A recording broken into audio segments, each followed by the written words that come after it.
मन बावड़ा है, मन बेलगाम घोड़ा है और उस घोड़े की लगाम हमारे हाथ में होती है। हम चाहे तो अपने मन की लगाम को अपने काबू में करके उससे जो चाहे वो काम करवा सकते हैं, और अगर हम चाहे तो वो लगाम अपने हाथ से छोड़कर अपने मन को यूं ही बेवजह भटकने के लिए छोड़ सकते हैं। सारी बातें हम पर निर्भर करते हैं। जो भी इच्छा हमारे मन में उठती है उनके पीछे कहीं ना कहीं हम स्वयं होते हैं। कभी कभी हम इस बात को समझ लेते हैं और कभी कभार हम इस बात को कभी समझ ही नहीं पाते। अगर हम किसी तरकीब से अपने मन को खाली करना सीख जाए तो हम उसमें कुछ ऐसी चीज डाल सकते हैं, कुछ ऐसे विचार डाल सकते हैं जिसे हम अपने मन की बकबक को शांत कर सकते हैं। जो विचारों का सैलाब हमारे मन में चलता रहता है उन्हें हम बहुत अच्छी तरह रोक सकते हैं, और अगर एक बार मन की बकबक रुक जाए तो फिर हम उससे जो चाहे वो करवा सकते हैं। दोस्तों, आज हम एक छोटी सी कहानी के माध्यम से जानेंगे कि मन को खाली कैसे किया जा सकता है, और अगर आप भी मन की बकबक को शांत करवाना चाहते हैं तो इस कहानी को अंत तक जरूर देखिएगा। दोस्तों, स्वागत है आप सभी का हमारे ज्ञान तिलक चैनल में। वीडियो को शुरू करने से पहले हमारे चैनल को सब्सक्राइब जरूर कर ले ताकि आपको ऐसी और मोटिवेशनल वीडियो मिलते रहे। तो चलिए कहानी की शुरुआत करते हैं। एक नगर की बात है। उस नगर में एक नौजवान युवक रहता था। उसका नाम रमेश था। उसे एक समस्या थी। उसकी समस्या ये थी कि उसका मन हर समय भटकता रहता था। उसके मन में हर समय कोई ना कोई नकारात्मक विचार चलते रहते थे। उसके मन की बकबक कभी शांति नहीं होती थी। वो जब भी कुछ सोचकर करता तो कुछ अलग ही कर देता। कभी वो अपने अतीत के बारे में सोचकर पछताता था कि काश मैंने उस काम को, उस समय को कुछ ऐसा कर दिया होता, उस काम को वैसा कर दिया होता। या फिर वो अपने भविष्य के बारे में सोचता रहता और डरता रहता कि कहीं भविष्य में ऐसा हो गया तो क्या होगा, कहीं मैं असफल हो गया तो क्या होगा, अगर मुझसे कोई गलती हो गई तो लोग मेरा मजाक उड़ाना शुरू कर देंगे। और ऐसे ही कई सारे नकारात्मक और असफलता से भरे विचार उसके मन में आते रहते थे। रमेश हमेशा ही अपने विचारों में खोया रहता था। वो अपने विचारों से मुक्ति पाना चाहता था। रमेश चाहता था कि उसके मन में कोई भी फालतू विचार कभी भी ना आए, लेकिन हर समय विचारों का सैलाब उसके मन में उठता ही रहता। इसलिए जीवन में वो बहुत परेशान हो गया था। फिर एक दिन उसे किसी ने बताया कि यहाँ पास के जंगल में एक बौद्ध भिक्षु रहते हैं, उसके पास जाओ, वो तुम्हारे मानसिक समस्या का समाधान अवश्य करेंगे। ये सुनकर रमेश तुरंत बौद्ध भिक्षु के पास चला जाता है और अपनी सारी समस्या उन्हें बताता है। बौद्ध भिक्षु भी रमेश की बातों को ध्यान से सुन लेते हैं और उसे कहते हैं कि तुम मुझसे क्या जानना चाहते हो। ये सुनकर रमेश कहता है, हे गुरुदेव, मैं अपने मन को शांत और खाली करना चाहता हूँ। मैं आपसे ये जानना चाहता हूँ कि मन को खाली या शांत कैसे करते हैं। मेरा मन हर वक्त विचारों से भरा रहता है। मेरा ध्यान एक जगह लग ही नहीं पाता है, जिसके कारण मेरे हर काम में समस्या आ जाती है। मैं एक चीज करता हूँ तो नकारात्मक विचारों के कारण दूसरी चीज पर पहुँच जाता हूँ। मेरा मन एक जगह ठहरता ही नहीं है और यूं ही हर दिन मेरे मन में हजारों विचार चलते रहते हैं। और ये कब होता है, क्यों होता है, मुझे कुछ पता नहीं चलता। बहुत देर के बाद मुझे एहसास होता है कि मैं करने क्या बैठा था और मैं क्या कर रहा हूँ। गुरुदेव, मैं अपने मन को विचारों से खाली कर देना चाहता हूँ। मैं चाहता हूँ कि मेरे मन में एक भी विचार ना आए। जब मैं चाहूँ तभी मेरे मन में विचार आए। फिर बौद्ध भिक्षु ने कहा, किसी समस्या का समाधान तभी निकाला जाता है जब हम उस समस्या की जड़ तक पहुंच जाते हैं, समस्या को ठीक से समझते हैं और जानते हैं। आगे बौद्ध भिक्षु कहते हैं, जिस मन को तुम खाली करना चाहते हो, क्या तुमने उस मन को कभी भी थोड़ा बहुत भी समझा है, जाना है? ये सुनकर रमेश ने कहा कि गुरुदेव, मैंने अपने मन को जानने की बहुत कोशिश की है, लेकिन मैं जितना इसके बारे में जानता हूँ मेरा मन उतना ही रहस्यमय हो जाता है। फिर बौद्ध भिक्षु ने उसे एक घड़ा देते हुए कहा कि जाओ, इस घड़े में छोटे छोटे पत्थर भरकर लेकर आओ। फिर वो वहां से गया और घड़े में छोटे छोटे पत्थर भरकर लेकर आया। और उस घड़े को बौद्ध भिक्षु के पास रख दिया। फिर बौद्ध भिक्षु ने उस युवक से कहा कि इस घड़े को तुम अपना मन समझो और इस घड़े में भरे पत्थरों को अपना विचार समझो। अब इस घड़े में और पत्थर डालो। रमेश ने घड़े में और पत्थर डालना शुरू किया। क्योंकि घड़ा पहले से भरा हुआ था, इसलिए एक दो पत्थर डालने के बाद बाकी सारे पत्थर नीचे गिरने लगे। फिर बौद्ध भिक्षु ने उसी वक्त उसे कहा, रुको जरा, ध्यान से देखो। अब घड़े में पत्थर नहीं आ रहे हैं, सारे पत्थर नीचे गिर रहे हैं, क्योंकि ये एक घड़ा है। जो इसमें आ सकता था वो आ गया। अब इसमें और पत्थर नहीं आएंगे। अगर दूसरे पत्थर डालने हैं तो पहले वाले पत्थरों को निकालना होगा। ये सुनकर रमेश ने कहा, गुरुदेव, मैं आपकी बात समझ गया हूँ कि आप मुझे क्या बताना चाहते हैं। हमें अपने मन को विचारों से ही खाली कर देना चाहिए। रमेश की ये बात सुनकर बौद्ध भिक्षु मुस्कुराने लगे और कहा, पहले मेरी पूरी बात तो सुन लो, उसके बाद मन को खाली कर लेना। फिर बौद्ध भिक्षु ने उस युवक को कहा कि हमारा मन एक घड़े की बिल्कुल उल्टा है, क्योंकि घड़े को तुम पत्थरों से भर सकते हो, लेकिन मन को विचारों से नहीं भर पाओगे, क्योंकि मन तो हमेशा खाली रहता है। ये सुनकर रमेश ने कहा, गुरुदेव, मुझे आपकी बात कुछ समझ नहीं आ रही है। मन अगर खाली रहता है तो फिर हम उसे खाली करना क्यों चाहते हैं? फिर मन को खाली करने की क्या आवश्यकता है? फिर बौद्ध भिक्षु ने उसे कहा कि इस घड़े से एक एक करके पत्थरों को बाहर निकालो। रमेश ने वैसा ही किया। वो घड़े में से एक एक करके पूरे पत्थरों को बाहर निकालता रहा और ऐसा करते करते अंततः घड़ा खाली हो गया। फिर बौद्ध भिक्षु ने उस युवक से कहा, देखा तुमने, जब एक एक करके तुमने पत्थरों को बाहर निकाला तो ये घड़ा खाली हो गया। अब तुम इस घड़े में कोई भी पत्थर डाल सकते हो, दूसरे पत्थर डाल सकते हो, या फिर उन्हीं पत्थरों को दोबारा डाल सकते हो, आधा भर सकते हो या फिर पूरा भी भर सकते हो। फिर रमेश कहता है, गुरुदेव, मैं भी तो यही कह रहा हूँ कि मुझे अपने मन को खाली करना है। ये तो एक पत्थर है, इसे आसानी से निकाला जा सकता है और घड़े को खाली किया जा सकता है, लेकिन गुरुदेव, मैं अपने मन को कैसे खाली करूँ? फिर बौद्ध भिक्षु ने कहा, इस घड़े में एक पत्थर डालो और दो पत्थर निकालो। ये सुनकर उस युवक ने कहा, गुरुदेव, ये कैसे हो सकता है? जब इस घड़े में एक पत्थर होगा तो एक ही पत्थर निकलेगा, दो कैसे निकलेगा? फिर बौद्ध भिक्षु ने उससे कहा, ऐसा नहीं हो सकता है तो ऐसा ही करो कि इस घड़े में दो पत्थर डालो और चार निकालो। रमेश ने कहा, गुरुदेव, ऐसा कैसे हो सकता है? ये कोई चमत्कारिक घड़ा तो है नहीं कि एक डालो तो दो निकल आएंगे, दो डालो तो चार निकल आएंगे। ये सुनकर बौद्ध भिक्षु ने कहा, ये घड़ा तो चमत्कारिक नहीं है, लेकिन तुम्हारा मन तो चमत्कारिक है। उसमें से अगर तुम एक विचार बाहर निकालते हो तो उसके साथ दो विचार और निकलते हैं, और जब तुम उन दो विचारों को निकालते हो तो उसके साथ चार विचार निकलते हैं, और फिर ऐसा करते करते विचारों की एक लंबी श्रृंखला बन जाती है और फिर तुम कहीं नहीं रुकते, एक के बाद एक विचारों को पकड़ते जाते हो।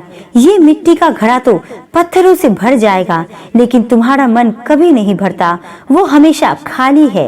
ये इस मन की माया है कि सब कुछ है लेकिन फिर भी कुछ नहीं। फिर रमेश ने कहा, गुरुदेव, मैं आपकी बात समझ रहा हूँ, लेकिन क्या मैं हमेशा अपने विचारों के जाल में फंसा रहूंगा? क्या मन के इस माया जाल से निकलने का कोई रास्ता नहीं है? फिर बौद्ध भिक्षु ने कहा, इस मिट्टी के घड़े में आधे पत्थर भर दो। फिर रमेश ने ऐसा ही किया।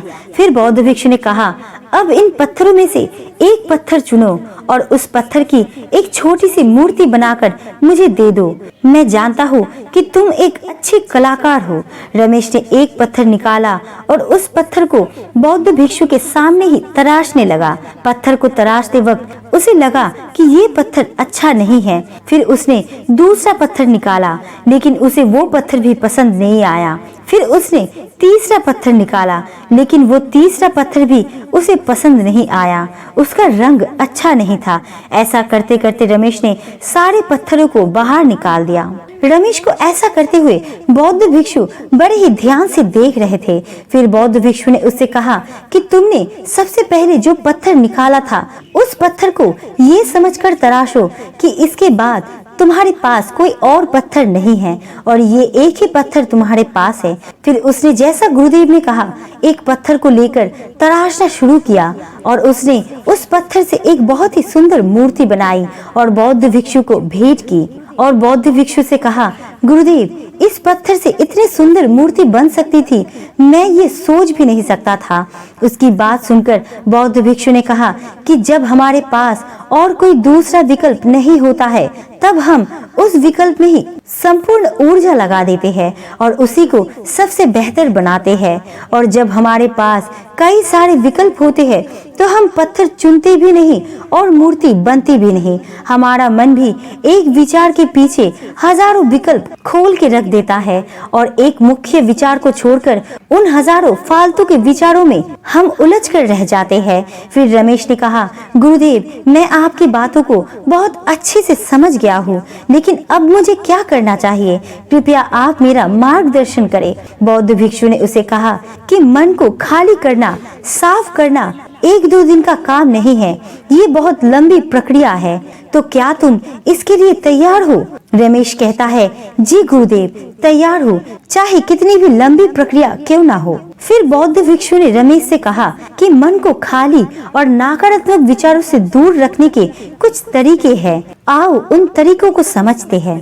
पहला तरीका है कि ऐसे लोगों का साथ छोड़ दो जो तुम्हें कमजोर, बिछड़ा हुआ, लक्ष्यहीन महसूस कराए।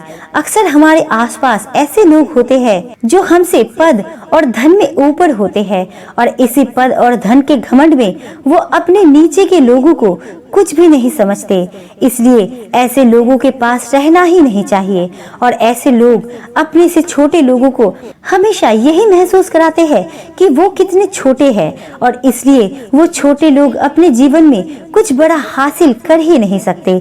इसके अलावा कई बार हमारे मित्र और घर परिवार के सदस्य भी ऐसे होते हैं जो अक्सर हमें छोटा महसूस कराते हैं, हमें नीचा दिखाने की कोशिश करते हैं, लोगों के सामने हमारा मजाक बनाते हैं। तो ऐसे लोगों से जितना दूर हो सके उतना दूर रहो।